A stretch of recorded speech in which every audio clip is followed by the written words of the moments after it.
Kalau di Jepang itu lebih luas lagi, sampai ke kombini juga dia ngasih servisnya. Really? Sampai Iya, kombini juga? Wow. jadi diskusi sama si kombini supaya si kombini itu tahu besok hujan, dia nyediain makanan-makanan yang hangat gitu. Terus enaknya dilibatin di kayak penilaian karyawan, tiap tahun kan ada tuh penilaian karyawan setahun 2 kali. Nah, saya dilibatin ke sana.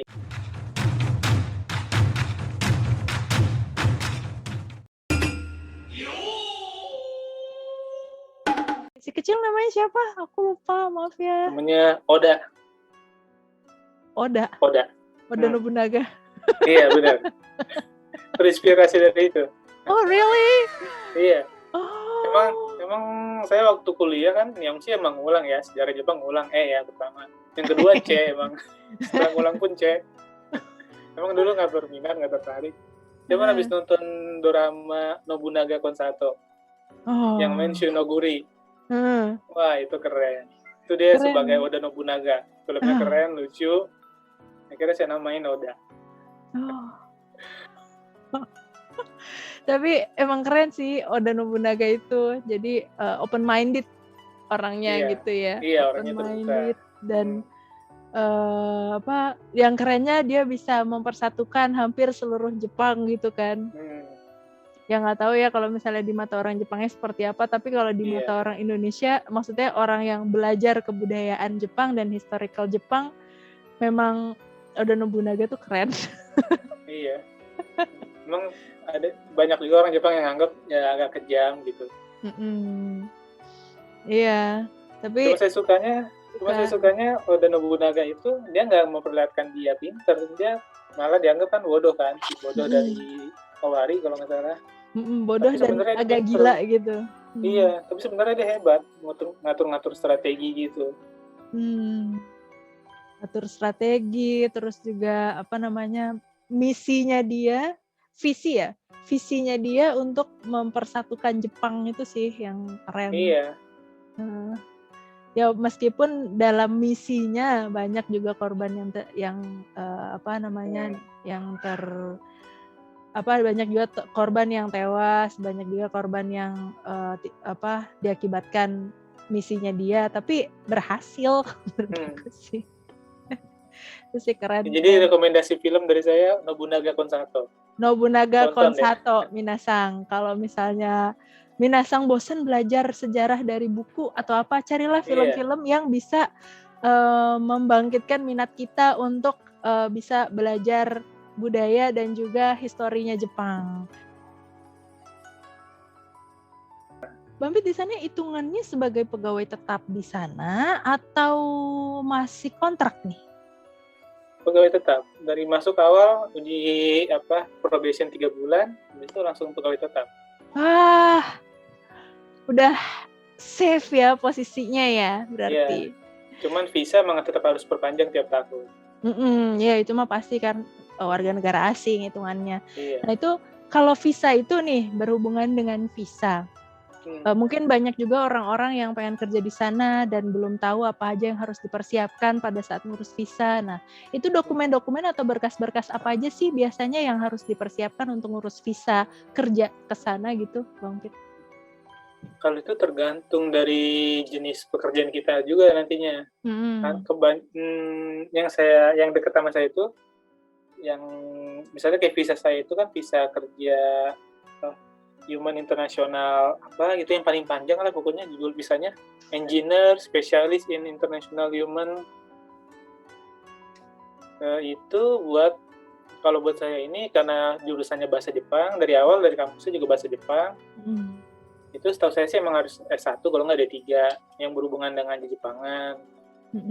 Terus N2. Cari N2.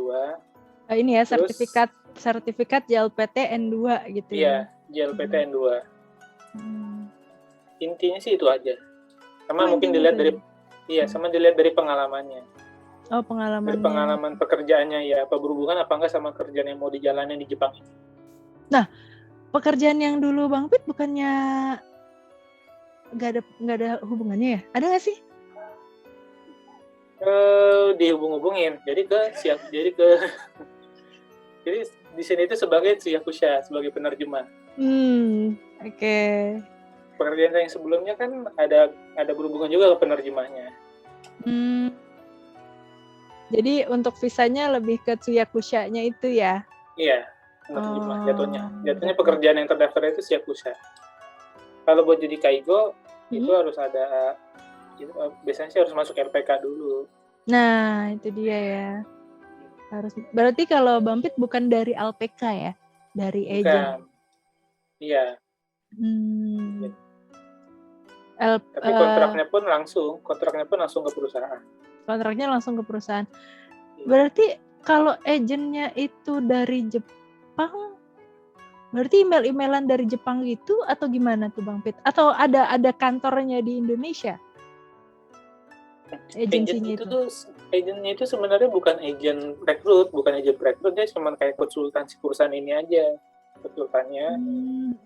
Terus saya berhubungannya sama si Shokai Gaisha yang di Indonesia. Itu perusahaannya perusahaan orang Indonesia, sini orang Indonesia. Jadi pas ngurus visa itu berhubungannya sama mereka. Si Shokai Gaisha yang orang Indonesia. Mereka yang ngurusin, kita perlu submit dokumen apa, mereka yang minta. Mungkin sampai penerbangan juga tiket mereka juga yang nyariin sampai nyampe sini. Nah, kalau misalnya berhubungan dengan kayak Shokai Gaisha atau agensi itu, mohon maaf nih, mau nanya sedikit yang lebih sensitif gitu ya. Itu ada pemotongan terhadap salary kita nggak sih, Bang Pit? Kalau itu hitungannya enggak, karena mekanismenya itu kalau sama Shokai Gaisha itu si perusahaan ini, usernya ini yang bakal ngasih fee ke si Shokai Gaisha-nya. Oh, perusahaannya yang menanggung ya? Iya, jadi misalnya untuk satu orang yang dikenalin, yang direkrut lewat Shokai Gaisha ini, dia bakal ngasih fee segini misalnya. Udah ada perjanjiannya. Beda sama outsourcing. Ya, kalau LPK biasanya kan ada pemotongan gitu kan terhadap gajinya untuk bayaran mereka berhasil memberangkatkan kita, ibaratnya gitu kan. Kalau LPK itu sebenarnya biaya buat pendidikan mereka di sana, terus ya biaya selama tinggal di asramanya LPK kayak gitu. Kalau pemotongan itu setahu saya pemotongan karena memang dari awal mereka perjanjian sama si Jisusei-nya, mereka nggak bayar dari awal, mereka berangkat aja dulu. Jadi kayak dipinjemin, nanti dipotong tiap bulan. Oh gitu, jadi kayak ibaratnya kredit. Bukan kredit sih, apa sih? Ya ditalangin dulu gitu. Dana talangan gitu ya. Untuk mengganti dana talangan itu gitu ya. Iya, sebenarnya bukan gajinya yang dipotong, gajinya mah mereka dapat di sini full. Jadi dari perusahaan itu juga nggak boleh dia potong, terus dikasih dulu ke LPK, dikirim sebagian nggak boleh. Dia harus ngasih ke si Jisusei-nya full. Jadi Jisusei-nya yang harus membayar ke LPK gitu? Iya. Iya, naruhodo. Tapi juga masing-masing LPK beda-beda ya untuk tarif atau itunya beda-beda ya untuk penggantian dana talangannya itu. Dulu Bang Pit sempat sekolah bahasa Jepang juga nggak sih di sana? Sempat sekolah bahasa Jepang di sini 3 bulan.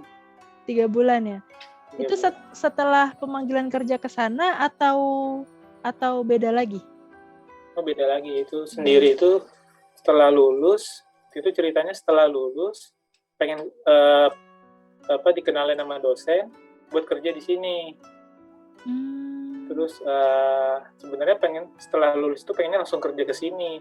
Cuman waktu itu dari perusahaan sini dia coba ngajuin. Waktu itu perusahaannya di Kumiai, rencana kerja di Kumiai. Sama buat ngurusin Kensusei juga.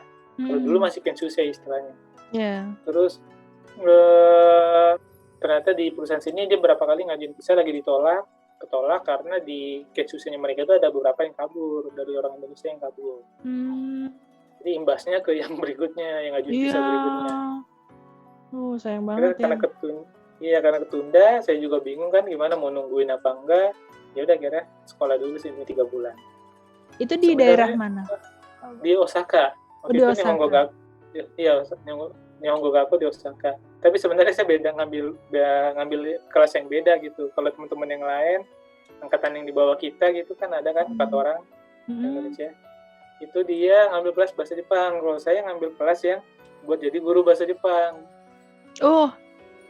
Sama kayak kuliah kita dulu. Iya, kerasa sama ibu-ibu yang udah agak tua yang buat jadi guru bahasa Jepang. Ya udah levelnya N2 mau ikut kelas bahasa Jepang lagi agak mungkin boring juga kali ya. Iya, Dan karena mikirnya waktu itu kalau sama pelajarannya gitu. mikirnya waktu itu kalau ngikut yang kelas buat guru bahasa Jepang kan semuanya isinya orang Jepang, jadi lebih enak ngomongnya, lebih sering ngomongnya. Oh iya, jadi lebih terlatih lagi juga ya bahasa Iya, Jepangnya. berarti. Kalau itu istilahnya apa di situ? Nihongo Kyoshi program. Nihongo Kyoshi program. Iya. Terus abis Nihongo Kyoshi program, terus ini cari Shushoku Katsudo lagi di sana gitu. Waktu itu enggak, waktu itu akhirnya memutusin buat pulang. Pengen kerja di Indonesia. Oh, kerja di Indonesia.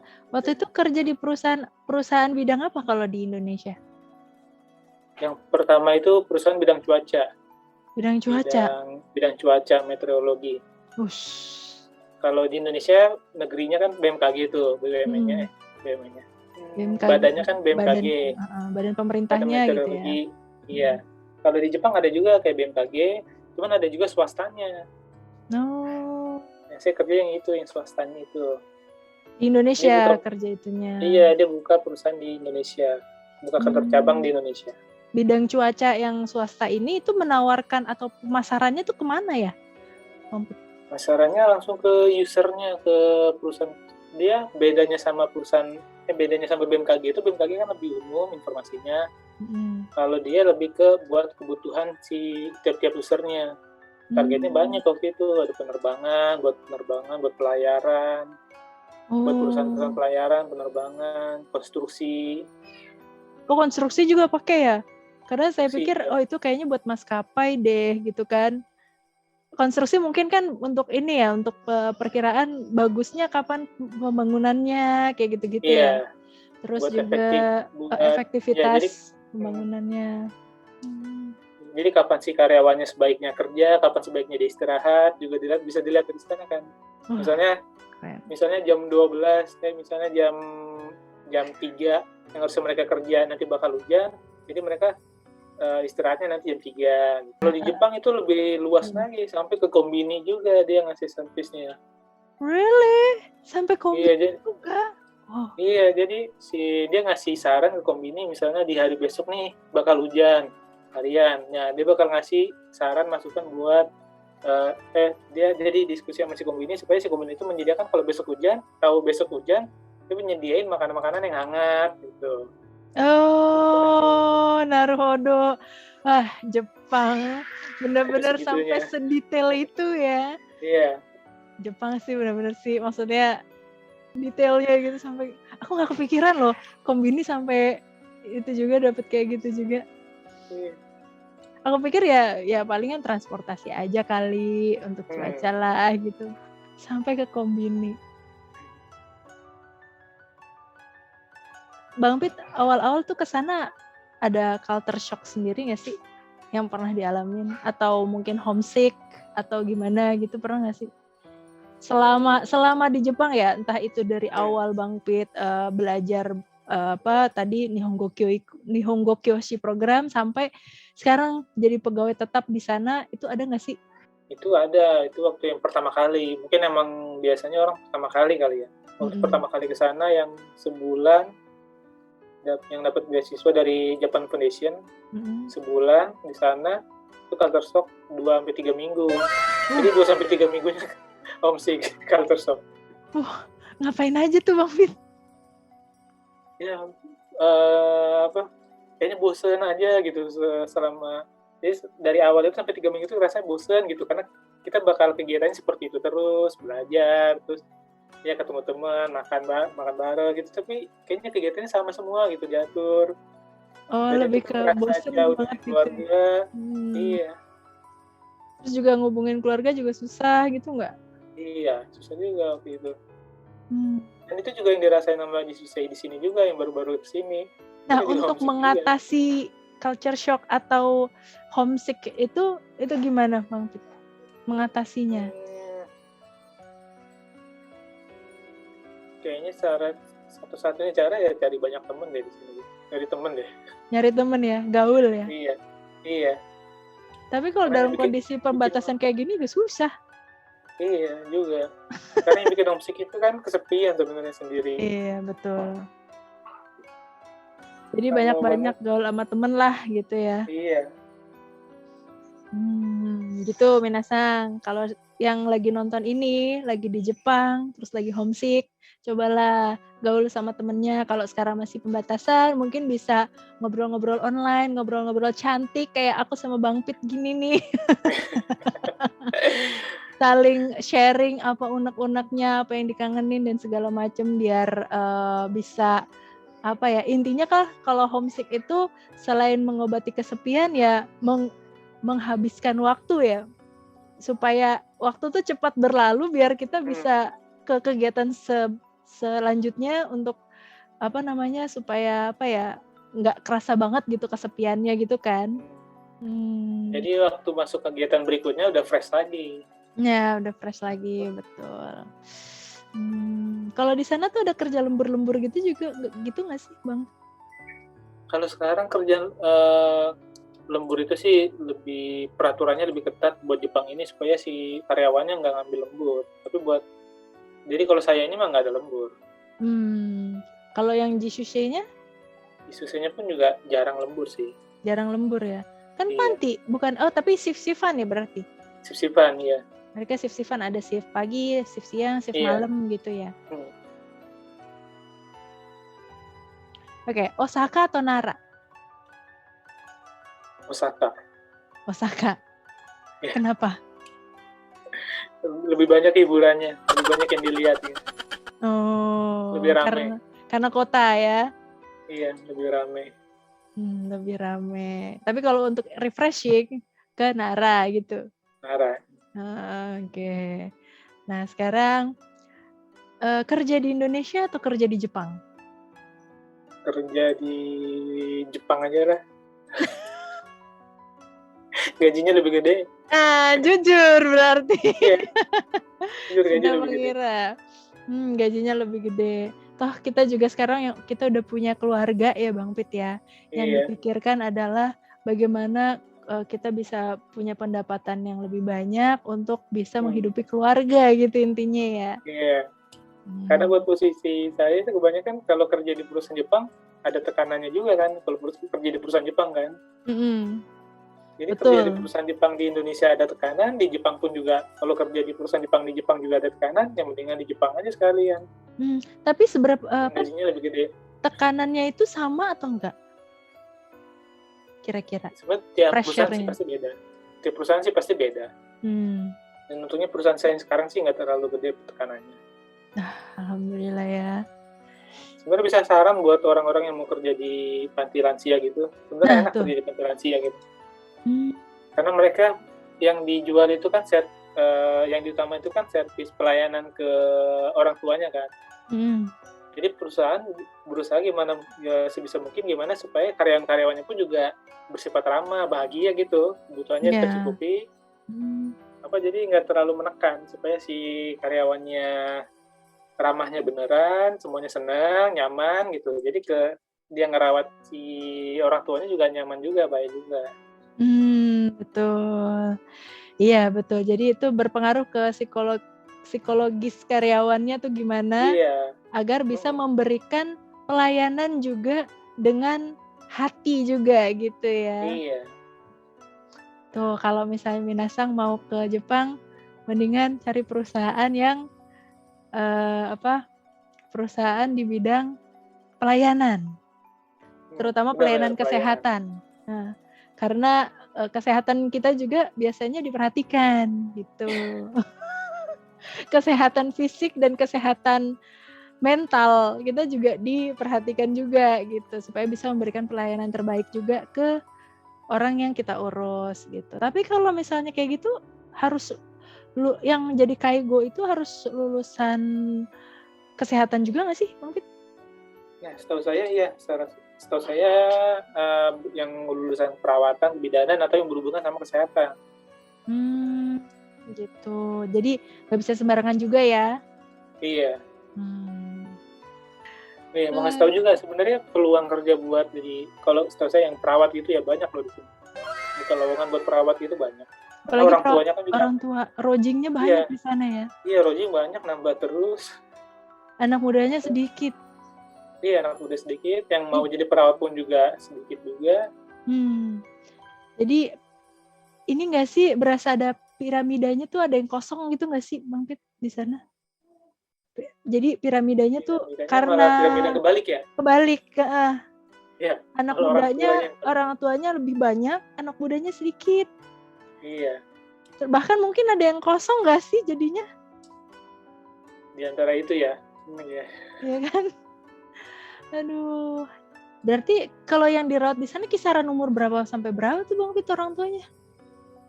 Kalau ya beda-beda, jadi tiap panti lansia itu juga jenis pelayanannya juga beda-beda. Tempat saya juga beda-beda, ada beberapa macam juga. Ada yang orang udah tua banget, yang udah lumayan parah, udah buat apa-apa aktivitasnya harus dibantu. Ada juga yang bagian buat rehabilitasi, misalnya dia habis operasi atau apa, dia rehabilitasi 3 bulan. Atau ada juga yang buat lupa ingatan. Oh, yang pikun ibaratnya ya? Pikun, iya. Ada juga. Yang buat pikun itu biasanya masih seger-seger, cuman ingatannya aja yang nggak panjang. Oh gitu. Justru yang udah tua-tua gitu ingatannya masih pada bagus ya? Iya, masih bagus. Ya mungkin karena yang udah tua-tua itu yang mungkin makanannya atau itunya lebih sehat kali kehidupannya ya. Dan mereka juga dilatih terus, di sana pun juga masih dilatih juga ininya kognitifnya sama daya ingatnya gitu. Jadi disuruh lihat-lihat gambar, milih gambar, pokoknya ada aja lah caranya mereka buat supaya si orang tuanya tetap meningkatkan kemampuan ingatannya itu. Buat menjaga sih. Menjaga itunya ya. Tapi di sana ada yang sakit-sakitan gitu juga nggak sih Bang Pit? Ada juga yang sakit-sakitan, sampai selesai di sana pun juga ada juga. Oh, sedih ya kalau ada yang berakhir di sana ya. Tapi apalagi kalau yang suka ngurusin kali ya, yang biasa ngurusin. Iya, itu kehilangan banget. Udah kayak anak mungkin kitanya ya kalau ngurusin orang kayak gitu ya. Nah itu keluarganya masih ngunjungin kan? Keluarga masih ngunjungin. Masih ngunjungin. Ada dijadwalin ya. Nggak semena-mena ditelantarkan begitu aja, dititipin ke sana terus nggak pernah dikunjungin, nggak ada kan kayak gitu? Enggak ada kan? Ada juga sih, beberapa dengar-dengar ada juga yang kayak begitu. Sedih kalau kayak gitu ya. Iya. Tapi merekanya orang tuanya ya udahlah gitu, terima-terima aja atau mereka juga ada kelihatan kesedihan juga di merekanya atau gitu nggak sih? Kelihatan sedihnya ada, cuman kayaknya udah biasa gitu, udah lama begitu. Udah nerima gitu lah ya, udahlah gitu, pasrah. Gimana gitu. Lagi gitu. Tapi sedih sih aku kalau kayak gitu ya. Jangan sampai kita nanti menelantarkan orang tua kita juga ya Bang Pit ya. Teman-teman, orang tua tuh penting. Jadi kalau udah punya orang tua yang lanjut usia, lebih baik kita mengurusnya dengan baik, memberikan fasilitas yang terbaik, jangan ditinggalkan, kasihan ya. Nanti juga mungkin bisa berdampak juga ke kita di masa tua kita juga mungkin gitu ya. Karena kan kalau kita ngurusin orang tua kita, anak-anak kita melihat gitu. Anak-anak kita melihat kita ngurusin orang tua, jadi mereka nanti ngurusin kita gitu. Efek sebab akibatnya mungkin nanti di situ ya. Yang beda budaya juga kali ya. Kalau Jepang kan memang budayanya kan nggak tinggal sama orang tua lagi. Orang tuanya nggak tinggal sama anaknya lagi gitu. Umur berapa sih biasanya keluar dari rumah? Kalau udah dapat kerja ya? Iya, biasanya kayaknya sih habis lulus SMA deh kebanyakan. Udah mulai kuliah, udah mulai tinggal sendiri. Oh, udah mulai kuliah, udah mulai tinggal sendiri ya biasanya ya? Berarti sama kayak Barat dong? Iya, deket.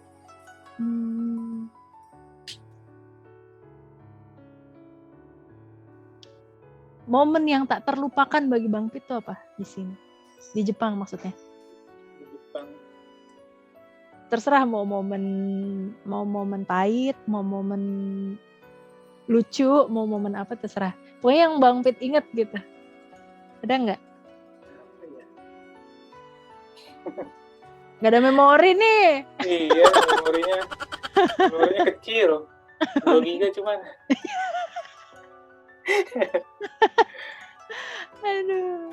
Cuman kalau ditanya enakan mana dari yang pertama kali, yang sebulan, apa yang kerja, 3 Boleh deh bulan, apa yang yang sekarang sekolah deh. 3 bulan, Yang sekarang. atau sekarang yang kerja. Enggak, kalau momennya sih nggak tahu, cuman dibanding kalau ditanya mana enaknya, semuanya tiap-tiap itu ada enaknya. Tapi paling enak kerja yang saat ini. Kalau kerja saat ini enak. Enak. Nyaman ya. Terus enaknya dilibatin dilibatin di kerjaan apa gitu, dilibatin. Misalnya gitu. ada apa ya, buat ngurus kayak penilaian karyawan, tiap tahun kan ada tuh penilaian karyawan setahun 2 kali. Nah, saya dilibatin ke sana, diikutin ke kelompok, ke grupnya gitu, buat ngurusin itu. Terus dilibatin buat pelatihan. Jadi di perusahaan ini ada pelatihannya tiap bulan, pelatihan buat ke karyawan juga. Saya dilibatin juga ke situ. Kenapa gitu di sini? Jadi nggak merasa jadi jongos banget gitu, nggak ya? Jadi benar-benar ya pegawai tetap ya, gimana Bang Pit, pasti dilibatin lah. Iya, tapi enaknya jadi nggak kayak dianggap kayak orang lain gitu, nggak kayak pegawai luar, nggak kayak karyawan luar, nggak. Jadi berasa komunikasinya kayak lancar gitu ya. Jadi berusaha berasa kayak di perusahaan, bukan perusahaan sendiri, maksudnya ya, berasa sendiri juga gitu. Kekeluargaannya bagus gitu ya intinya ya. Iya. Komunikasi, informasi, sharing informasi apa juga dapat juga, disampaikan juga ke saya. Jadi nggak ada yang ditutup-tutupin ya dari si perusahaan itu, ke walaupun Bang Pit karyawan asing gitu, nggak ada yang ditutup-tutupin ya, transparan gitu ya. Pesan-pesan untuk orang-orang yang lagi nyari kerja di Jepang apa? Tadi sih udah ada beberapa ya, tapi ada nggak pesan-pesan khusus nih Bang Pit untuk yang lagi nyari kerja atau lagi belajar pengen kerja di Jepang gitu misalnya? Sebenarnya harus rajin nyari informasinya itu, karena peluangnya banyak. Cuman informasinya itu yang mungkin buat orang-orang yang belum terbiasa gitu. Apalagi kan informasi kebanyakan juga bahasa Jepang, informasinya di Jepang. Jadi buat cari informasinya itu yang mesti pinter-pinter. Pinter-pinter cari informasi. Iya. Jadi ya pinter-pinter cari informasi dan kejarlah JLPTN 2 kalian. Iya. Karena itu menjadi standar atau syarat utama juga untuk pergi ke sana gitu, kerja di sana terutama. Penting JLPT itu. JLPT-nya itu penting banget tuh. Jadi semangat minasang belajar bahasa Jepangnya ya. Terus jangan pernah menyerah pada mimpi gitu. Jadi hari ini tunggu. Apa? Jadi ini bukan yang serem-serem ini. Nanti dieditnya bukan yang serem-serem kayak video-video sebelumnya. Enggak lah, ini kan TTS, tempat teman sharing. Kalau mau diadain serem-seremnya, lu ada pengalaman serem nggak di sana? Ada. Asik nih.